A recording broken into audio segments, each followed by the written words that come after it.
ॲथरच्या दमदार स्कूटर्स आता कुडाळमध्ये. ॲथर 450 आणि ॲथर रिस्टा. आजच भेट द्या Ather showroom, Mumbai Goa highway, Kudal. Hotel spice कोकणच्या समोर. संपर्क 9730 10 64 77. अर्थसंकल्पावर उपमुख्यमंत्री एकनाथ शिंदे यांनी काय प्रतिक्रिया दिली पाहूयात. आवश्यक असा अर्थसंकल्प मुख्यमंत्री महोदयांनी मांडलेला आहे. खरं म्हणजे आज अजितदादांची जी काही कमी आम्हाला नक्कीच जाणवली. कारण अजितदादांनी 11 वेळा अर्थसंकल्प मांडला होता आणि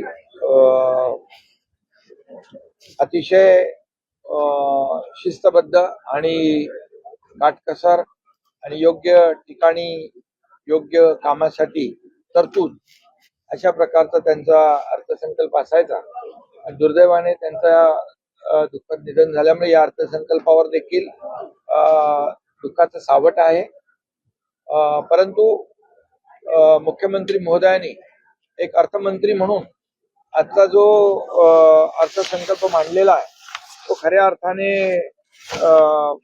अजितदादांना एक श्रद्धांजली देणाराच अर्थसंकल्प आहे. कारण त्यामध्ये सर्व समावेशक असा हा अर्थसंकल्प आहे. त्यामुळे याच्यामध्ये एक अभ्यासू आणि दूरदृष्टी असलेला अर्थमंत्री, वित्तमंत्री आपण महाराष्ट्राने पाहिलेला आहे. त्याच्यामध्ये हा एक विजनरी अर्थसंकल्प आहे आणि विकसित महाराष्ट्र 2047 कडे खंबीरपणे वाटचाल करणार आहे. जसं देशाचे प्रधानमंत्री नरेंद्र मोदीजींचं विकसित भारत 2047 कडे वाटचाल सुरू आहे आणि म्हणून त्यामध्ये मोठ्या प्रमाणावर योगदान देणारा हा महाराष्ट्राचा अर्थसंकल्प आज आपण पाहिलेला आहे. आणि मी त्यामुळे खऱ्या अर्थाने मुख्यमंत्री महोदयांना ॲज अ वित्तमंत्री म्हणून त्यांचं अभिनंदन करतो.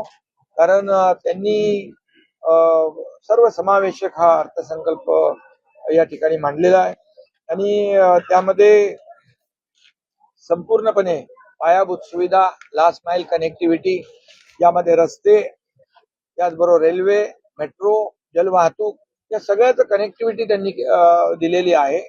आणि प्रकल्पांवर, पायाभूत सुविधांवर 21% भांडवली खर्चावर जास्तीचा खर्च या अर्थसंकल्पामध्ये आहे. आणि मी पुन्हा एकदा सांगतो, मगाशी देखील सांगितलं, ज्या राज्यामध्ये पायाभूत सुविधांवर जास्त खर्च होतो, पायाभूत सुविधा मोठ्या प्रमाणावर ज्या राज्यामध्ये सुरू असतात, त्याचा ग्रोथ आणि त्याचा विकास गतीने होत असतो. आणि म्हणून आपलं राज्य महाराष्ट्र हे संपूर्ण देशामध्ये जास्त पायाभूत सुविधा सुरू असलेलं राज्य आहे आणि त्यामुळे या माध्यमातून मोठ्या प्रमाणावर पायाभूत सुविधाही आहेत, लोकांना पायाभूत सुविधांचा फायदाही मिळेल आणि